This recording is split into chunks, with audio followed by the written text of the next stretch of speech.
binalikan namin yung nakita namin na oak dito sa Labo, Camarines Norte. O dito po sa Barangay Baay, Labo, Camarines Norte. Susubukan po kasi namin itong iluto kung ano po ba talaga ang lasa nito. Ayon po sa research namin, ang tawag po pala dyan ay ulayan or Philippine oak. Yan po ano. Ang dami. Iluluto po namin yan. May pait po siya. Sa research po namin, kailangan po munang ilaga siya bago i-roast. So dito po pala sa Barangay Baay, napakarami pa lang po ng gantong puno. Nakapalibot dito. Siguro po doon sa taas ng bulubundukin o ng bundok na yan ay mas marami pa po dyan.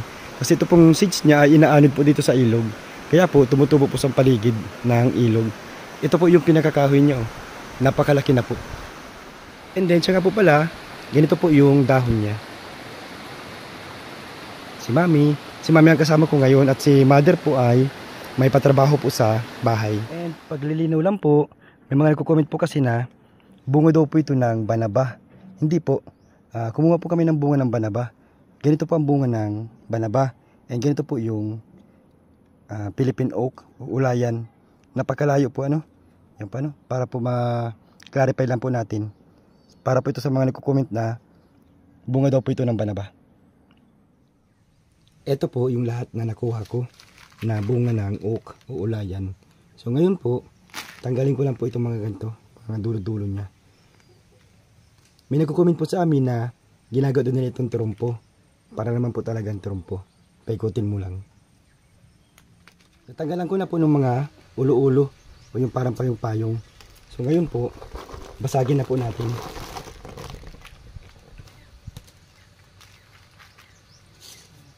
Sa damit. And then tingnan po natin. So yun po. Nag-crack na po sila. Tanggalin na po natin ito. Matigas pa din.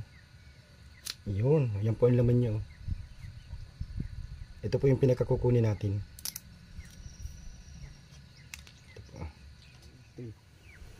Ito po lahat ng nakuha ko na laman po nung oak o ng bunga ng ulayan. So ngayon po, ilalaga ko po ito kasi tulad po ng sabi ko kanina, meron po yan pait.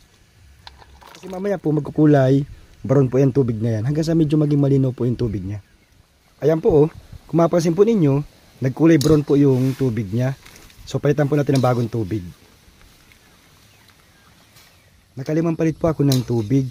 Kung mapapansin po ninyo, hindi na po ganun kakulay yung tubig niya o hindi na po brown na brown. So okay na po ito. Matrabaho. Pero wala magagawa kasi gusto ko po masubukan kung ano bang lasa nito. First time ko lang po itong gawin. Eto na po. After ko pong ilaga, isasangag ko na po ito. Walang mantika, walang tubig.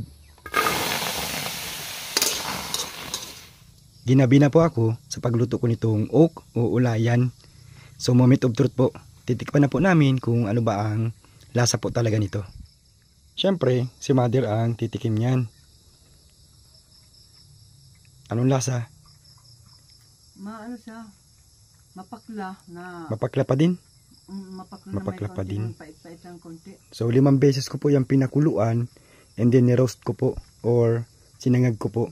And then may pakla pa din po. Pero hindi na kasing pakla ng yung hilaw pa siya. Pakla ng hilaw. Nabawasan man yung pakla. So dapat po talaga, siguro ang kukunin po nito ay yung itim na po. Yung hinog na po. Kasi nagtikim na rin po ako kanina. Meron po siyang wala ng pakla and meron po mapakla. Tulad po nitong mga hinog na po. Yan, hindi na po siya mapakla. Pero itong mga ganito, yung mga hilaw-hilawin pa. Siguro po, dapat po pakuluan po talaga na totally mawala yung kulay ng tubig. So, yun lang po yun po yung aming ginawa o subok po namin. So, lang po, bye-bye po.